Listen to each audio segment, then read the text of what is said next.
Vous êtes hydrologue, vous présidez le centre de recherche privé Mayenne, avant de voir justement les solutions possibles, parce que évidemment on sait que ça va se reproduire très probablement de façon assez générale. Déjà des mesures d'exception, des mesures exceptionnelles comme ça, transport de l'eau potable dans des camions citernes. On a déjà vu ça récemment en France.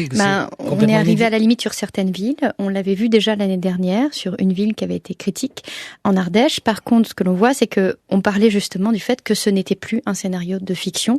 Le fait qu'on alimente par camion-citerne en France l'adduction en eau potable, et on le voit aujourd'hui, c'est un fait concret, effectivement, avec un été qui a été aggravé par les 2 canicules successives. On a plongé au fur et à mesure les territoires dans un état de sécheresse encore plus intense par endroits.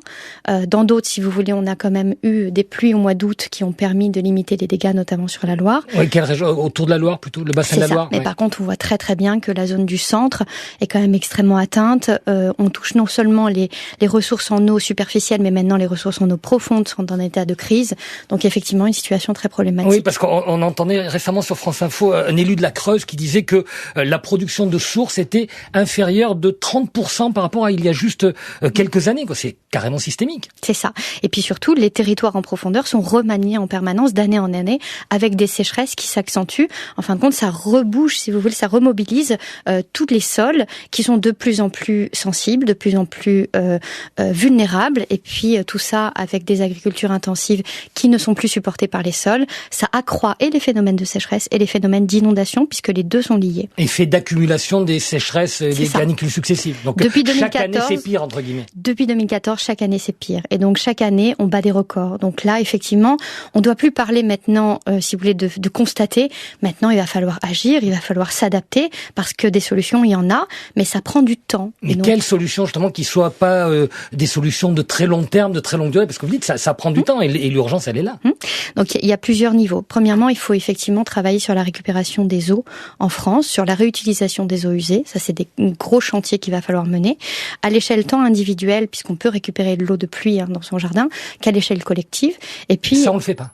On le fait très très peu, de manière très anecdotique. Parce qu'on a cru que l'eau, on en aurait tout le temps. C'est ça, effectivement. L'eau est un bien commun, et puis on a l'impression que ça tombe du ciel, ça appartient à tout le monde, alors que la question de la gestion de la ressource, c'est une vraie question mondiale, en fait. Vous regardez toutes les zones de guerre dans le monde, ce sont des zones où il n'y a pas d'eau. Donc là, le problème, c'est que la France n'est pas habituée à avoir des états de sécheresse. Donc on est une France qui n'est pas résiliente, parce que ce qui se passe aujourd'hui ici, si ça se déroulait en Espagne ou au Maroc, on a l'habitude. On sait déjà comment s'adapter. Mais nous, on ne sait pas. On voit très bien que c'est la Picardie qui a été touchée, par exemple, cette année par des sécheresses extrêmes.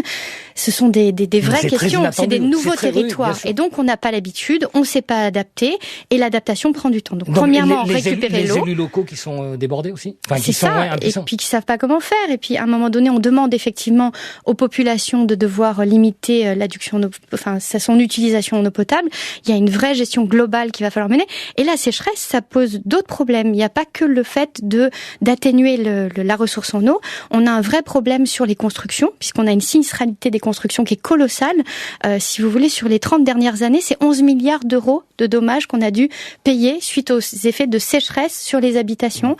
Donc il n'y a pas que la question d'agriculture. J'ai envie de dire qu'à chaque territoire, il y a une solution, mais ces solutions, il va falloir les mettre en œuvre tout de suite et de manière globalisée.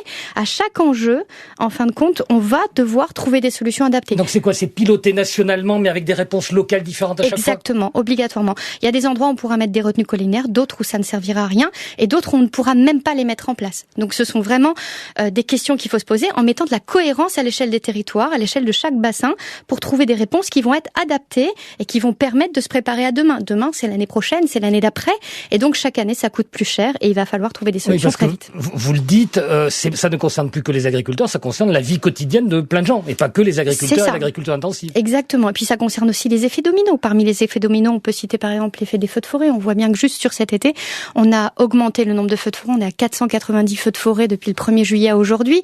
Derrière, on défriche encore un peu plus les terres. On en parle beaucoup au Brésil, mais en France, on a eu un vrai problème. Et donc, ces sols qui sont de plus en plus vulnérables posent de vraies questions, et il va falloir qu'on trouve des solutions très vite. Je vous remercie infiniment, Emma Aziza, hydrologue, qui dirigeait le centre de recherche privé Mayenne. Merci pour toutes ces précisions sur France Info. Et pour avoir de l'eau, pour qu'il pleuve, peut-être qu'il faudrait que je me mette à chanter.